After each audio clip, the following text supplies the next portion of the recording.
नमस्कार मोर प्रिय दर्शक बंधु एमबीक्यू ओडिया टॉक चैनल को आपण मानक स्वागत।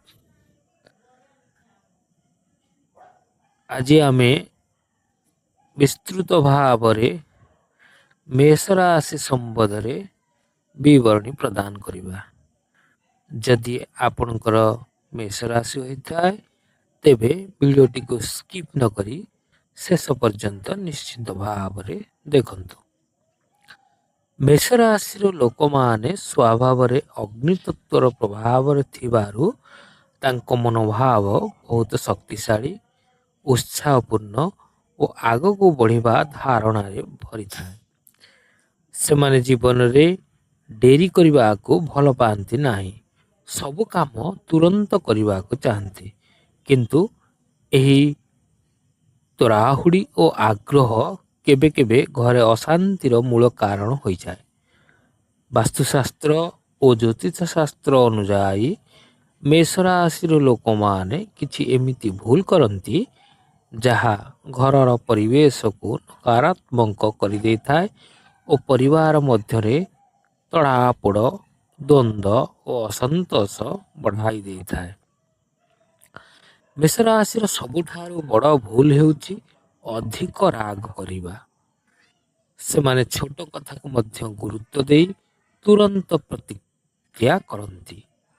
घरे जदि प्रतिदिन राग चित्कार और कठोर कथा हुए तेबे घरर शांति धीरे धीरे नष्ट हो जाए। ज्योतिष दृष्टि मंगल ग्रह मेष राशि अधिपति एवं यही ग्रहर असंतुलित प्रभाव राग आक्रोश और तड़ापोड़ को बढ़ाई थाए। जदि यही राग को नियंत्रण न करा जाए तेबे परिवार रे भल पाइबा ठारू अधिक भय और दूरत्व देखा जाए। विचार को नेले आउ गोटे मुख्य भूल हेउची घरर पूर्व दिग को अवहेला करिबा। वास्तु अनुजाई पूर्व दिग सूर्यंक दिग और यह जीवन रे प्रकाश सकारात्मकता और नूतन आरंभर प्रतीक।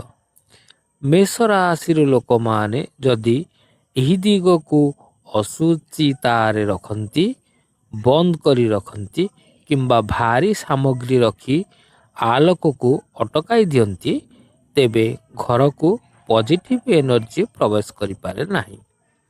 यह धीरे धीरे मनोभाव को नेगेटिव कर दे थाए और घरे अशांति बढ़ाई थाए। घरर असुविधा मध्य एक बड़ कारण। मेष राशि लोक माने अनेक समय काम व्यस्त थिबारु घर को सुचितारे रखिबा को अधिक ध्यान दे थांती। अनावश्यक सामग्री पुराना भांगी जाइथिबा वस्तु अव्यवस्थित घर नकारात्मक शक्ति को आकर्षण करे। वास्तु अनुजाई जेउठी असुचिता रहे सेठी लक्ष्मी को बास हुए नाई और घरे सुख शांति रहिबा कष्टकर हो जाए। मेष राशि लोक माने अनेक समय निज मत को सबुठारु ऊपर रखती। से माने चाहती जे घरर सबु लोक तांको कथा मानन्तु। जदि केही मतभेद करे सेतिरे तुरंत तर्क और विवाद आरंभ हो जाए। यह घरे अशांतिर मुख्य कारण। परिवार सम्मान और बुझामणा नथिले सेठी सदा तड़ापोड़ रही थाए। अग्नितत्वर असंतुलन मध्य अशांति को बढ़ाई थाए। मेष राशि अग्नितत्वर राशि हेबारु घरर दक्षिण पूर्व दिग अत्यंत महत्वपूर्ण। जदि यही दिगरे रोषे घर ठीक भागे न थाए किंबा अग्नि संबंधी वस्तु भूल स्थान रहे तेबे घरे राग और विवाद बढ़ी थाए। यही भूल वास्तु अनुजाई गभीर प्रभाव पकाए। अत्यधिक लाल रंगर व्यवहार मध्य अनेक समय भूल प्रमाणित हुए। ଲାଲ ରଙ୍ଗ ମେଷ ରାଶି ପାଇଁ ଶୁଭ ହେଲେ ମଧ୍ୟ ଏହାର ଅଧିକ ବ୍ୟବହାର ରାଗ, ଅକ୍ରୋଶ ଓ ଉତ୍ତେଜନାକୁ ବଢ଼ାଇ ଦିଏ। ଘରର ଦିୱାଳ, ସଜାଣା ବସ୍ତୁ କିମ୍ବା ବେଡରୁମ୍ରେ ଅତ୍ୟଧିକ ଲାଲ ରଙ୍ଗ ରଖିବା ମାନସିକ ଅଶାନ୍ତିକୁ ବଢ଼ାଇପାରେ। ମେଷ ରାଶିର ଲୋକମାନେ ଅନେକ ସମୟରେ ଧୈର୍ଯ୍ୟ ହରାଇ ଦେଇଥାନ୍ତି। ସେମାନେ ସବୁ କାମରେ ତୁରନ୍ତ ଫଳ ଚାହାନ୍ତି। ଘରେ ଯଦି କେହି ତାଙ୍କ ଆଶା ଅନୁଯାୟୀ କାମ ନ କରେ, ସେମାନେ ଅସନ୍ତୋଷ ପ୍ରକାଶ କରନ୍ତି। ଏହା ଘରର ଶାନ୍ତିକୁ ଭଙ୍ଗ କରିଦିଏ ଓ ସମ୍ପର୍କରେ ମଧ୍ୟ ଦୂରତ୍ୱ ଆଣିଦିଏ। ଘରର ମୁଖ୍ୟ ଦ୍ୱାର ସମ୍ମୁଖରେ ଅବରୋଧ ରଖିବା ମଧ୍ୟ ଗୋଟିଏ ବଡ଼ ଭୁଲ ଅଟେ। ଯଦି ଘରର ମୁଖ୍ୟ ଦ୍ୱାର ଅଞ୍ଚଳ ଅସୁଚିତାରେ ରହେ କିମ୍ବା ସେଠାରେ ଜୁତା, ଭାଙ୍ଗି ଯାଇଥିବା ବସ୍ତୁ, ଅନାବଶ୍ୟକ ସାମଗ୍ରୀ ରହେ, ତେବେ ଧନ ଓ ସକାରାତ୍ମକ ଶକ୍ତି ଘରକୁ ପ୍ରବେଶ କରିପାରେ ନାହିଁ। ତେଣୁ ଏହା ଅର୍ଥନୈତିକ ସମସ୍ୟା ଓ ଘରେ ଅଶାନ୍ତିକୁ ବଢ଼ାଇଥାଏ। ମେଷ ରାଶିର ଲୋକମାନେ ଘରେ ଆଧ୍ୟାତ୍ମିକତାକୁ ଅବହେଳା କରିବା ମଧ୍ୟ ଗୋଟିଏ କାରଣ। ପୂଜା, ଧ୍ୟାନ, ମନ୍ତ୍ର ଜପ ଓ ଧୂପ ଦୀପ ନ କରିବା ଘରର ପଜିଟିଭ ଭାବକୁ କମାଇ ଦିଏ। ଯେଉଁଠି ଆଧ୍ୟାତ୍ମିକ ଶକ୍ତି ନଥାଏ, ସେଠି ଧୀରେ ଧୀରେ ନକାରାତ୍ମକତା ବଢ଼ିଯାଏ। ବଡ଼ମାନଙ୍କୁ ଅସମ୍ମାନ କରିବା ମଧ୍ୟ ଘରର ଶାନ୍ତିକୁ ଭଙ୍ଗ କରେ। ମେଷ ରାଶିର ଲୋକମାନେ ନିଜ ଆତ୍ମବିଶ୍ୱାସରେ କେବେ କେବେ ବଡ଼ମାନଙ୍କ ମତକୁ ମଧ୍ୟ ଗୁରୁତ୍ୱ ଦେଇନଥାନ୍ତି। ଏହା ଘରେ ଅସନ୍ତୋଷ ଓ ଦୁଃଖକୁ ବଢ଼ାଇଥାଏ।